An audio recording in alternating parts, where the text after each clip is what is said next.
É um prazer estar aqui com vocês.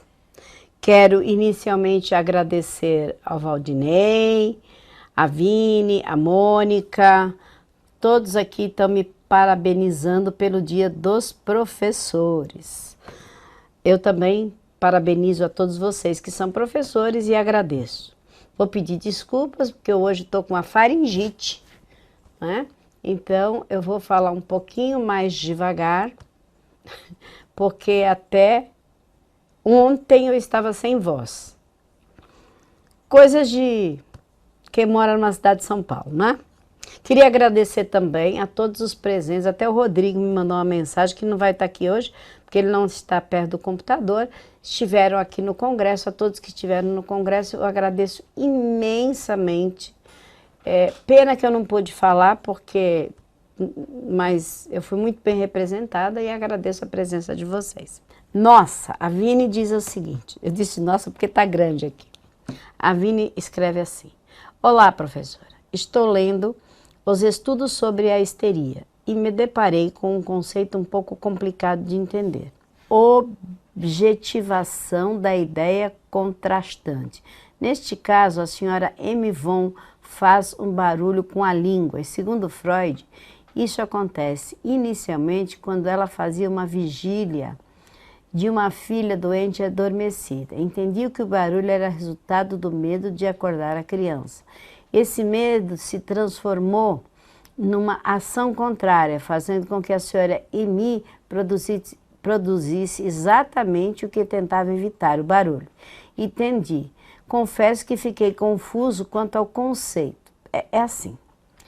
É que, na verdade, foi uma forma que o Freud tentava explicar aqui, objetivação da ideia contrastante. Vamos transformar isso, Vini, em mecanismo de defesa de formação reativa. Então vamos pensar da seguinte maneira, até porque seria muito complexo se eu pegasse o caso aqui, se nem todo mundo leu o caso, não iria entender. Os desejos verdadeiros, de nós seres humanos, estão no nosso inconsciente. Então, muitas vezes, aquilo que está consciente não é o meu verdadeiro desejo, é o desejo que eu quero ter. O que eu quero dizer com isso? Vamos supor, eu tenho vontade de comprar o carro mais caro que tem no mercado, mas eu sei que eu nunca vou ter dinheiro para isso. Então eu me convenço conscientemente de que eu quero um carro médio, ponto zero, e que eu serei feliz com isso. Mas a verdade que está no meu inconsciente não é essa, é outra. Não é? Isso é um fato muito simplório, mas imagine quando isso é um desejo que implica em conceitos morais. De repente eu tenho vontade de fazer sexo com o marido da minha vizinha. Ora, nos meus conceitos morais isso é um absurdo, mas esse desejo existe. Então ele fica recalcado no inconsciente. E o meu consciente vai dizer assim, ai, como esse cara é feio, como esse cara é horroroso, com uma forma de combater o meu desejo verdadeiro inconsciente. Então vamos dizer que aqui talvez o desejo verdadeiro da senhora Emi fosse acordá-la e não mantê-la dormindo. Então ela acaba produzindo o que verdadeiramente ela deseja no inconsciente, sem querer. É alguma coisa como chave, sem querer, querendo. Né? É um conceito difícil de ser explicado para você, então eu estou tentando explicar da melhor maneira possível, até porque a complexidade do caso, eu teria que falar do caso inteiro aqui. Qualquer coisa você me manda aqui se você não entendeu. O Valdinei diz o seguinte, professora, seria possível falar um pouco sobre o silêncio e o pagamento para análise? Qual o aprendizado que podemos tirar do silêncio no ambiente terapêutico? Ouço falar que alguns psicanalistas ficam constrangidos ao receber o pagamento e por isso criam formas de pagamento em depósito bancário ou a secretária fica com a responsabilidade. Nossa, são dois assuntos totalmente diferentes. O silêncio é uma coisa e o pagamento é outra. Bom, um psicanalista que tenha dificuldade com receber pagamento pelo seu trabalho, ele precisa de análise. Porque um constrangimento é como se você não validasse o seu próprio trabalho. Então é um problema psicológico grave, esse psicanalista precisa de terapia. O que muitas vezes um psicanalista pode fazer é ter uma secretária para aliviar o trabalho de estar contando as sessões, de estar, enfim, por trabalhar tanto e ganhar tão bem, que ele se dá o luxo de ter uma secretária. Agora, particularmente, eu não tenho o menor problema em cobrar os meus pacientes. Eu acho que o cobrar, é muito triste também quando a gente tem que cobrar, porque o paciente sabe o que ele tem que pagar. Se ele não paga, ele pode ser de fase anal ou está demonstrando uma infantilidade, onde ele precisa ser cobrado por um pai ou uma mãe transferencial.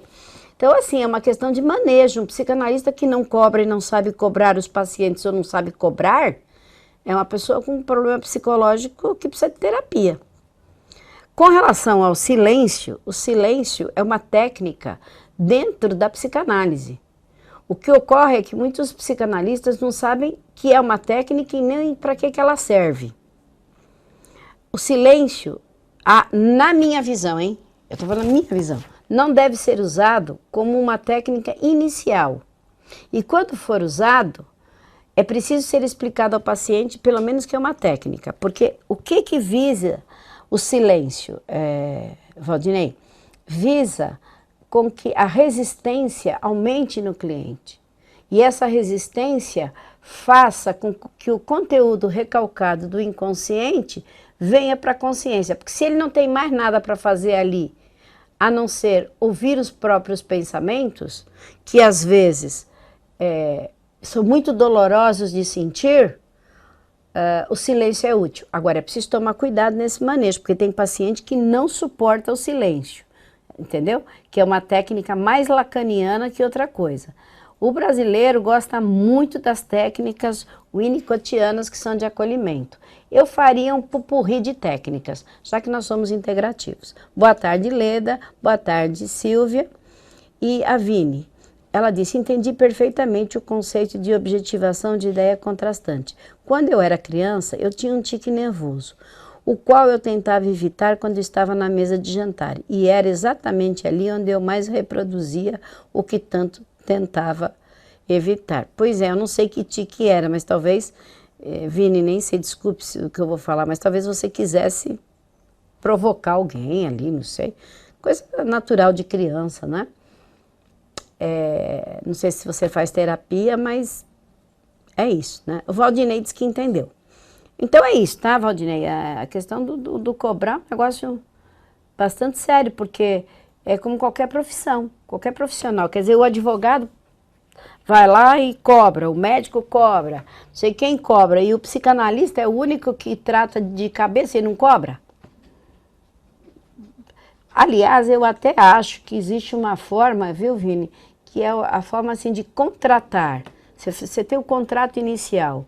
Então, por exemplo, eu normalmente faço assim, a pessoa me paga 4 sessões antecipadas e eu faço um preço menor. Se ela pagar a sessão ela vai pagar mais caro. É a minha metodologia. Acho que até uma forma, às vezes, de facilitar a minha vida e a vida do paciente. Que eu já tenho a consulta paga. Claro que se eu não puder atender ou a pessoa não puder, aquela consulta vai ser refeita. Mas é uma forma bacana de trabalhar, né? Porque eu tenho meu dinheiro depositado e o paciente tem o presente de pagar menos, em virtude de pagar, por exemplo, 3, 4 sessões de uma vez. É uma forma. A Vini, faço terapia com a Ana Carla, adoro, estou adorando e consigo rever coisas muito ricas da minha infância. Pois é, Vini, legal até você falar isso para ela, que você já deve ter falado, porque a fundamentação de qualquer psicanálise, seja ela freudiana, junguiana, rashiana, não interessa, ela visa a infância, né? Hoje em dia nós até trabalhamos um pouco com as questões intrauterinas, com regressão, né? Porque também tem o seu valor, mas é fundamental trabalhar a questão da criança, não é? Eu tenho uma pergunta aqui, eu não sei quem é a pessoa que perguntou, mas ela pergunta assim: boa tarde, professora Fátima. Gostaria de uma explicação mais clara da correlação conflito psíquico, recalque e traço mnêmico. Nossa, eu acho que muita gente faz essa pergunta. E é complexo porque isso aqui vai ter que ser dividido, né? Então vamos começar por conflito psíquico. Bom, conflito é alguma coisa que não se resolve, né? Que tem partes que são diferentes. E geralmente partes, como por exemplo nós estamos vendo aí no campo político, é um conflito, né?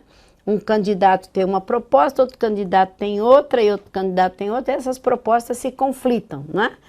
Aí os seus correligionários ficam em conflito uns com os outros. Um conflito psíquico, ele pode ocorrer a nível consciente e a nível inconsciente.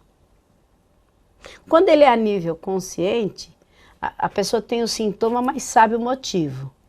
Quando o conflito é inconsciente, a pessoa tem o sintoma, por exemplo, angústia, mas não sabe por que está angustiado.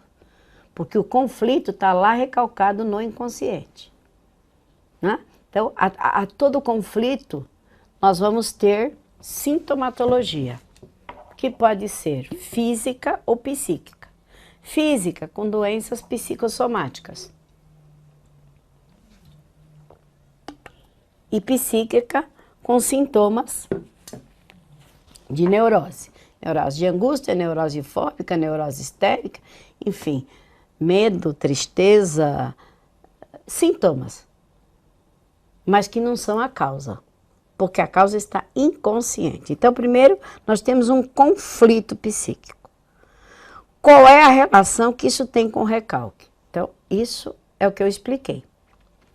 Tudo que está recalcado, imagine que você tem lá lembranças de sentimentos, de emoções negativas da infância recalcadas no inconsciente. E você diz assim, bom, está lá no passado, não tem efeito na minha vida, não faz diferença nenhuma. Tem efeito sim, porque todo conflito psíquico recalcado, ele é dinâmico, ele é ativo, ele se mexe, ele tem movimento e tem ação.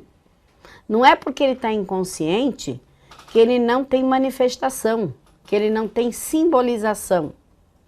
Então ele é simbolizado por sintoma. Então você tem sintoma. Vamos dizer que você tem uma gastrite ou que você tem uma fibromialgia, você vai ao médico e o médico diz assim, olha, você fez todos os exames, você não tem doença nenhuma, aqui não diz nada, não há nada que confirme biologicamente os sintomas que você está tendo, mas você está tendo os sintomas. Então, ele manda você fazer terapia, porque esses sintomas, eles são a energia descarregada pelo recalque, que vem do conflito psíquico que não está consciente. E ele pode ter um traço mnêmico. O que é um traço mnêmico? É um traço de esquecimento que está no passado, naquilo que Freud chamava de fenômeno lacunar. Então, é de algo que a consciência não se lembra. Está entendendo? O conflito psíquico é consciente. Conscientemente, por exemplo, eu sou uma pessoa que tenho medo de dirigir um carro. Sou incapaz de dirigir um carro. Mas por que se eu sou uma pessoa trabalhadora, forte, mas não consigo dirigir um carro? Bom, eu posso ter duas questões aí, duas possibilidades no traço mnêmico. Eu me esqueci que quando eu tinha 4 anos eu passei um acidente de carro terrível. Então eu tive um fenômeno que é um traço da minha memória, mnêmico, que gera um conflito psíquico. Ou o carro tem uma representatividade. Não aconteceu acidente nenhum, mas há uma representatividade simbólica, inconscientizada e recalcada. O carro é para mim o símbolo de liberdade. Eu posso ir com o carro para todos os lugares que eu quiser. Só que eu sou uma pessoa que não mereço liberdade porque eu sou culpada disso, disso e disso. E tudo isso está esquecido no meu traço mnêmico, na minha memória. E esse recalque vai gerar um conflito psíquico. Então, o que eu esqueço e deixo recalcado no inconsciente passa a ser um conflito psíquico através de sintomas de doenças psicossomáticas ou de sintomas de emoções recalcadas. Tá entendido ou ficou complexo ainda para vocês? Me diga aí quem ouviu o que achou. Eu tenho mais algumas perguntas, mas gostaria de saber se essa explicação ficou bem entendida. O que é uma correlação de conflito psíquico, recalque e traço mnêmico. Me perguntaram qual é a carga de horas. A pessoa que não entende assim, se ela vai fazer 100 horas de análise individual, um profissional da SBPI, e 100 horas de estágio, se ela precisa fazer 100 horas de supervisão em estágio. Não, não é assim. Você faz 100 horas de terapia individual. Quando você começar o estágio, o seu analista continua sendo seu supervisor. E de vez em quando, vamos fazer aqui uma suposição para vocês entenderem uma conta. Suponha que você faz 4 análises por mês. Quando você começar a fazer estágio, você faz 3 análises individuais por mês e uma de supervisão. Quer dizer, não muda nada. Você não vai pagar mais do que você já paga na terapia e não vai aumentar o número de sessões. Porque quando nós somos supervisionados, a gente não supervisiona sessão a sessão do nosso analisando. Não é assim. Você vai atender uma pessoa, vamos supor, 10, 12 sessões e vai fazer um apanhado daquelas sessões e vai passar para o seu analista em uma única sessão. Isso quando for necessário, porque a supervisão é para tirar dúvidas. Você não vai ficar relatando, o paciente entrou e sentou e estava de roupa amarela. Não é assim. Tem que fazer uma sinopse, tá bom? Entenderam? A Vini diz, numa sessão online, sendo que somos psicanalistas integrativos, podemos perder alguma percepção física de um paciente? Pode nos escapar algum sintoma que se manifesta fisicamente? Ué, se você tem uma câmera de Skype, não. Se você está atendendo no Skype, não, porque a manifestação física é a mesma.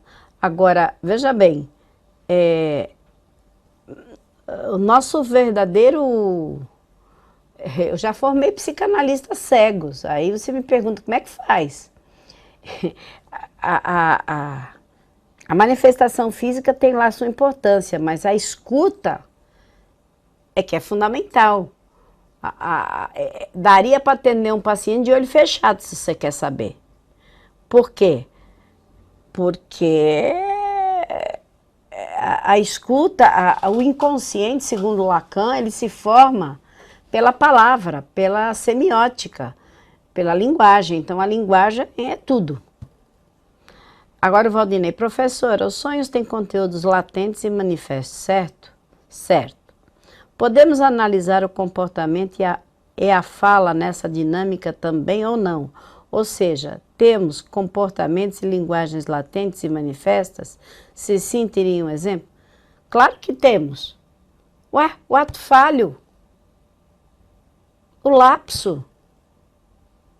Por exemplo, vamos supor, Valdinei, que você namora com a Maria, ou você é casado com a Maria. Aí você tá lá com a Maria, né?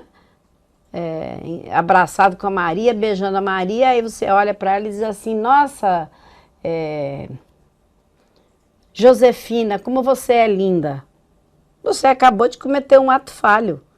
O seu inconsciente falou da mulher que você estava pensando, que não era a Maria, era a Josefina, e você fez exatamente o que aconteceu no sonho. Você manifestou o que estava latente, o seu verdadeiro desejo inconsciente. Só que o nome é outro. O nome é xiste ou parapraxia, né? Você pode manifestar falando que é exatamente o que Freud esperava. Na livre associação, era exatamente isso, que o seu paciente cometesse um xiste ou um ato falho na sua fala. E nesse ato falho viesse o verdadeiro desejo inconscientizado. Perfeito, é a mesma coisa que o conteúdo manifesto e o conteúdo latente. Aliás, para nós psicanalistas, tudo que o paciente diz é latente. Ou seja, não é verdade. Mas não é que ele está mentindo, é que ele não sabe o que verdadeiramente está no inconsciente. Então ele vai falando o que está no consciente, mas não é a verdade. Nós psicanalistas temos que ouvir o que não é dito e ajudar o paciente a manifestar esses verdadeiras falas que estão no inconsciente através das técnicas. As técnicas servem exatamente para trazer essa linguagem cada vez mais para a consciência, porque quanto mais eu alargo a minha consciência, eu diminuo, eu faço uma diminuição do conteúdo recalcado. Então sim, exatamente como nos sonhos. Gostei da pergunta, parabéns. As perguntas têm sido bastante interessantes que vocês têm feito. Eu estou gostando de ver que vocês estão tendo aí um rendimento escolar, um aproveitamento bem acima da média, o que é muito bom, né? Porque isso significa que vamos ter bons profissionais aí no mercado, né? O nível das perguntas está muito bom, viu, gente? Podem continuar. Eu vou colocar aqui para vocês não se esquecerem, para aqueles que forem assistir o chat depois, sbpi@sbpi.org.br,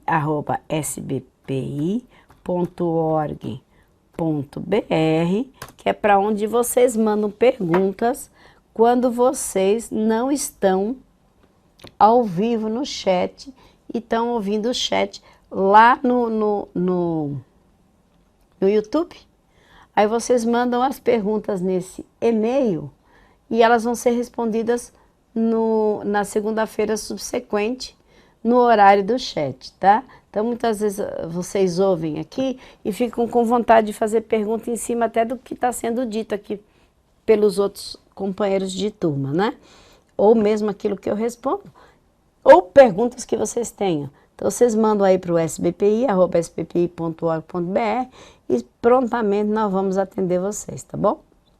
A Vini diz assim: professora, confesso que a questão relacionada ao pagamento pode ser um pouco constrangedora para mim também. Não se trata de uma desvalorização do trabalho, mas nesse caso é algo como especificar um valor. Então, Vini, é assim. Olha, eu acho muito legal o que você está falando, sabia? Porque é o seguinte, eu vou dizer para você, de que forma podemos determinar o valor. Eu vou dizer para você como eu faço. O meu valor particular, Maria de Fátima, não é pelo valor da consulta que você me paga. Porque eu vou atender com a capacidade que eu tenho de atender o paciente que não tem dinheiro e o paciente que me paga R$1.000 é o mesmo. É a mesma capacidade. Então, eu não tenho valor pelo quanto eu cobro. Mas o que eu entendo é que a gente tem que ter uma troca. Então, eu cobro aquilo que eu acredito que é justo ser pago pelaquela pessoa. Né? Eu tenho um limite, eu determinei um limite máximo, não é? E um limite mínimo, porque também não é justo. Se o paciente é milionário, eu vou cobrar dele um valor exorbitante, né? É preciso ter uma média. Então, como se faz essa média e como se determina esse valor? Aqui em São Paulo, eles determinam por local de moradia. Então, quem mora nos bairros mais nobres, ou seja, pessoas de poder aquisitivo maior, o valor vai ser maior se o consultório for lá, né? E outra coisa é como se determina o valor para um aluno que já está fazendo um curso e que já paga um curso. Então, são valores diferenciados. Um valor hoje, em São Paulo, quem tem um consultório, nós vamos dividir aqui em norte, sul, leste e oeste. A zona mais oeste e leste, a zona leste e norte seriam as que teriam que ter um valor menor. Na oeste e na sul, por exemplo, você vai encontrar uma consulta que vai de 200 a 500 reais. Nas outras zonas, você vai encontrar uma consulta que vai de 80 a 200. Então, abaixo de 80 é considerado preço social. Isso é muito relativo, então, a zona, nós estamos falando de São Paulo, né? Ao poder aquisitivo da pessoa, a como é a vida dela. O importante é que você estipule um valor máximo para você e um valor mínimo. Então, eu tenho o valor máximo de 200 reais a consulta e o valor mínimo de 95, certo? É um valor que eu tenho. Pessoa chegar aqui e falar para mim, eu sou dono das lojas Bahia, eu não vou cobrar mais que 200 reais, porque esse é o meu valor máximo. E é assim que funciona. Mas isso, veja bem, é uma coisa muito relativa, porque nós vamos cobrar isso por semana. Não é como ir no médico e falar assim, aquele médico cobra 600 reais a consulta. Você faz uma consulta no ano. Então, você vai ter que calcular que a pessoa vai pagar esse valor uma vez por semana. É um valor mensal. Quanto isso representa nos recursos que ele tem para ele? Então, é preciso conversar isso com a pessoa, né? Isso é uma questão delicada e não pode ser constrangedora, ela tem que ser honesta, ela tem que ser transparente. Se você se constrange, você tem que trabalhar isso. Dinheiro não é constrangedor, desde que seja falar da verdade, né? Mas, porque fica assim, eu não posso virar para o meu...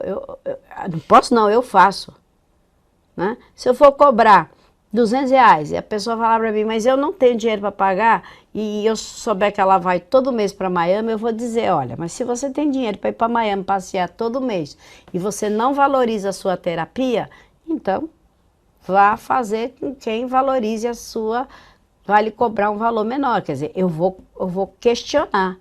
Agora também, se a pessoa disser para mim, olha, eu ganho um salário mínimo e eu não posso pagar, talvez eu realmente nem cobre, sabe? Eu acho que assim, é preciso muita honestidade. Honestidade primeiro interna e depois com o paciente. Estou te passando a minha experiência. Não quer dizer que é a única nem a melhor, é só a minha, né? Seria legal você perguntar para outros profissionais. E é o que eu tenho transmitido aqui para o pessoal da SPPI, tá bom, Vini? É isso. Mais alguma perguntinha, povo? Medo de perguntar hoje. Estão vendo que a professora está sem voz, né? Peninha de mim, hoje é dia do professor, né? Bom, gente, então vamos encerrando o nosso chat. Segunda-feira que vem aqui estaremos. Quem quiser manda as perguntinhas pelo e-mail, que eu terei muito prazer em responder. Desculpa ter estado hoje com essa voz horrorosa, mas semana que vem eu tô melhor, tá? Beijos. Feliz Dia dos Professores, tá bem?